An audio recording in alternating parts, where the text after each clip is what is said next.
샬롬. 하나님과 동행하는 새벽기도회 달라스 임마누엘 교회 권성철 목사입니다. 오늘도 하나님과 동행하며 풍성함을 누리시는 저와 여러분 되시길 주님의 이름으로 축복합니다. 오늘 말씀은 고린도후서 9장 1절에서 5절까지의 말씀입니다. 성도를 섬기는 일에 대하여는 내가 너희에게 쓸 필요가 없나니 이는 내가 너희의 원함을 알미라. 내가 너희를 위하여 마게도냐인들에게 아가야에서는 1년 전부터 준비하였다는 것을 자랑하였는데 과연 너희의 열심이 퍽 많은 사람들을 분발하게 하였느니라. 그런데 이 형제들을 보낸 것은 이 일에 너희를 위한 우리의 자랑이 헛되지 않고 내가 말한 것 같이 준비하게 하려 함이라. 혹 마게도냐인들이 나와 함께 가서 너희가 준비하지 아니한 것을 보면 너희는 고사하고 우리가 이 믿던 것에 부끄러움을 당할까 두려워하노라. 그러므로 내가 이 형제들로 먼저 너희에게 가서 너희가 전에 약속한 연보를 미리 준비하게 하도록 권면하는 것이 필요한 줄을 생각하였노니 이렇게 준비하여야 참 연보답고 억지가 아니니라. 아멘. 하나님의 말씀입니다. 여러분, 우리 인간은요, 좀 자유를 사랑하고 또 자유를 추구하는 존재입니다. 어느 누군가가 우리에게 굴레를 씌우고 억압한다는 느낌이 들면 굉장히 불편함을 느낍니다. 그런데 우리가 이 자유를 추구하는 사람들이 기억해야 될 것이 있는데 그것은 자유는 법과 제도라는 질서 위에 서 있어야 된다는 것이죠. 법과 제도 위에 서 있지 않는 자유는 개인의 방종으로 흐를 수밖에 없기 때문에 그렇습니다. 나의 자유가 최소한 다른 사람의 자유를 침해하는 것이라면 그런 자유는 제한받아야 마땅하다는 것이죠. 그래서 우리나라 헌법에도 개인의 자유가 타인의 자유를 침해하지 못하도록 하고 있는 것이죠. 신앙생활도 마찬가지입니다. 교회 공동체에서 우리는 자유로운 존재죠. 하나님께서는 어떤 피조물 가운데도 주시지 않은 자유의지를 사람들에게 주셔서 자유롭게 삶을 영위하도록 창조하셨습니다. 하지만 하나님은 자유와 동시에 책임도 요구하고 계시는 것을 우리는 성경을 통해서 보게 되죠. 에덴 동산에서 인간에게 자유를 허락하셨지만 선악과 제도를 세우셨지 않습니까? 구약에서는 율법을 주셨고 예수님이 오신 후에는 예수 그리스도 안에서 자유하라고 말씀하셨죠. 그러므로 오늘 교회 공동체에서도요, 우리는 하나님의 말씀이라는 제도 위에서 영적 자유를 꽃피울 수 있어야만 합니다. 하나님의 말씀은 신앙생활의 기준이에요. 교회 안에서 일어나는 모든 일은 말씀 안에서 이루어져야 되는 것이죠. 성도들이 교회 생활, 신앙생활 하면서 가장 시험에 들기 쉬운 문제 중에 하나가 바로 이 헌금입니다. 우리가 여기서 조심해야 될 것은 헌금을 할 자유도, 헌금을 하지 않을 자유도 있다라고 생각하는 것. 이것은 굉장히 잘못된 것이다라는 것이죠. 헌금은 말씀에 근거해서 해야만 합니다. 만약 하나님의 말씀에 근거하지 않은 헌금을 교회가 요구한다면 그것은 굉장히 심각한 문제겠죠. 목회자가 헌금 설교를 할 때요, 교회가 시험이 들고 교회가 분열되고 성도들의 마음에 상처를 입고 교회를 떠나는 것은 그건 말씀에 근거하지 않았기 때문에 그렇습니다. 바울이 고린도 교회 성도들에게 헌금을 요청하는데 자신의 감정에 근거해서 요청하고 있지 않습니다. 바울은 철저하게 성경적으로 헌금을 설명하고 있습니다. 이렇게 하면 사실 문제될 것이 하나도 없어요. 철저하게 하나님 말씀에 근거하고 있기 때문에 그렇습니다. 오늘 본문을 통해서 헌금에 대해서 알아보고 우리는 말씀에 근거하여 하나님께 어떻게 헌금을 드려야 하는지 한번 살펴보기를 원합니다. 오늘 본문 2절에 3절 말씀을 보면 이는 내가 너희의 원함을 알미라.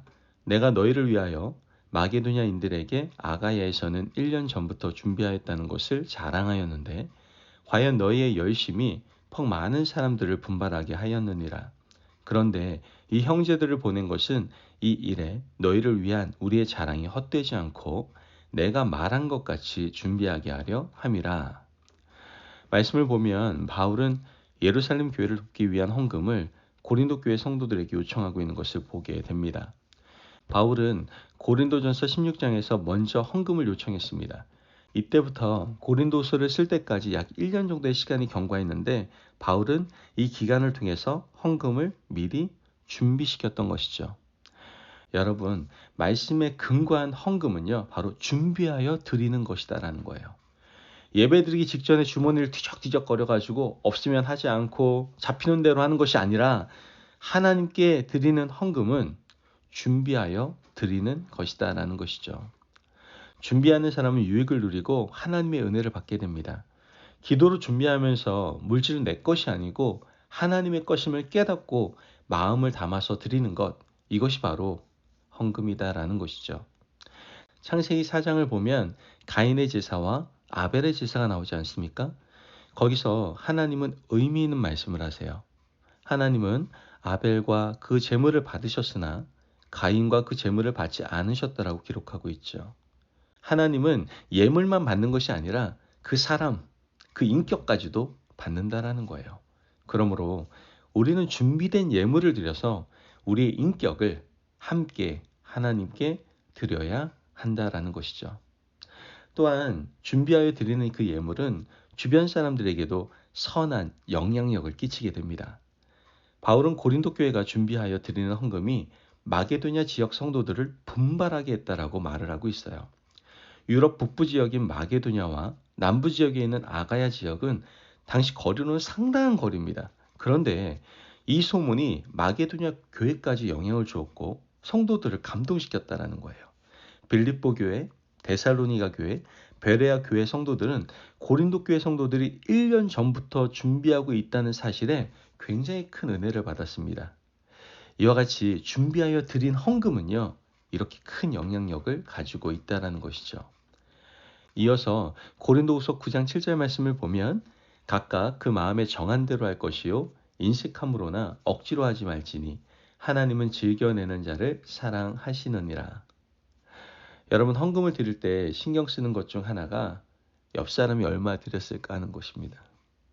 그래도 내가 교회 장로고 권사고 집사인데 이 정도는 드려야 되지 않나라는 걱정이 있을 수 있습니다. 헌금을 집행하는 교회도 문제입니다. 성도 간의 경쟁을 부추기는 경우가 가끔 있어요. 누가 얼마를 했다고 헌금 액수를 흘려보냅니다. 이런 행동은 절대 해서는 안 돼요. 그렇게 하면 성도들 마음에 상처를 줍니다. 헌금을 받아 집행하는 교회는 결코 이런 행동을 해서는 안 된다는 것이죠. 그러므로 성경이 말한 대로 드리는 자들은 즐겨내고 자신의 형편과 처지를 살펴서 인색함으로 하지 않고요. 마음이 정한 대로 온전히 드릴 수 있는 저와 여러분이 되시기를 바랍니다. 하나의 말씀에 헌금을 드리는 사람들에게 이렇게 말씀을 하시는데요. 고린도후서 9장 10절 말씀을 보면 심는 자에게 씨와 먹을 양식을 주시는 이가 너희 심을 것을 주사 풍성하게 하시고 너희 의의 열매를 더하게 하시리니. 아멘. 말씀을 보면 헌금을 드리는 자를 하나님께서 풍성하게 하실 것이다 라고 분명히 말씀하십니다. 이 말씀의 속뜻은 헌금은 사람에게 하는 것이 아니라 누구에게 하는 것이다? 하나님께 드리는 것이다 라는 것을 말씀하고 있는 겁니다. 그러므로 우리는 헌금을 드릴 때 하나님께서 받으시고 우리의 형편을 잘 살펴서 우리의 인생을 풍성하게 해주실 것이라는 믿음을 가지고 드려야 하는 것이죠. 헌금은 교회나 사람에게 하는 것이 아니라 바로 하나님께 드리는 겁니다. 어떤 사람들은 자선단체에 하는 기부와 하나님께 드리는 헌금을 구별하지 못해요. 기부는 사람에게 주는 겁니다. 내가 꼭 필요하다고 생각되는 곳에 목적을 두고 주는 것이죠. 그것이 기부입니다. 하지만 헌금은 달라요. 눈에 보이지 않는 하나님께 드리는 겁니다. 나를 창조하신 하나님, 나에게 건강을 주시고 일터를 주시고 삶을 풍요롭게 하시는 그 하나님께 드리는 것이 바로 헌금입니다. 여러분, 이제 말씀에 근거한 헌금을 바르게 이해하고 바르게 드릴 수 있는 저와 여러분이 되시기를 바랍니다. 헌금을 드리는 자나 집행하는 자 모두 헌금은 하나님의 것임을 깨닫고 이 헌금이 하나님의 영광과 기쁨이 되고 성도들의 삶이 풍성하게 되는 놀라운 축복의 통로가 되시기를 주님의 이름으로 축복합니다. 기도하겠습니다. 사랑이 많으신 아버지 하나님 감사합니다. 오늘 우리에게 귀한 말씀의 은혜 허락하심을 감사합니다. 하나님, 오늘 말씀에 근거한 헌금이 무엇인지를 깨닫게 하여 주시니 감사를 드립니다. 이젠 말씀에 근거하여 하나님께 드리게 하시고 또한 말씀에 근거하여 헌금을 사용함으로 하나님께 영광이 되고 또한 기쁨이 되고 성도들의 삶에는 축복이 되는 귀한 은혜의 통로가 될 수 있도록 주님 역사하여 주옵소서. 감사하며 예수님의 이름으로 기도합니다. 아멘. 오늘도 하나님과 동행하며 풍성함을 누리시는 저와 여러분 되시길 주님의 이름으로 축복합니다. 여러분, 하나님의 말씀에 근거한 헌금에 대해서 바로 이해하고 바르게 드릴 수 있는 저와 여러분이 되시기를 바랍니다. 그래서 그 드리는 헌금을 통해서 우리 믿음이 더욱더 자라나고 하나님의 나라가 확장되는 놀라운 축복을 누리는 저와 여러분이 되시길 간절히 소망합니다. 말씀 안에 승리하십시오.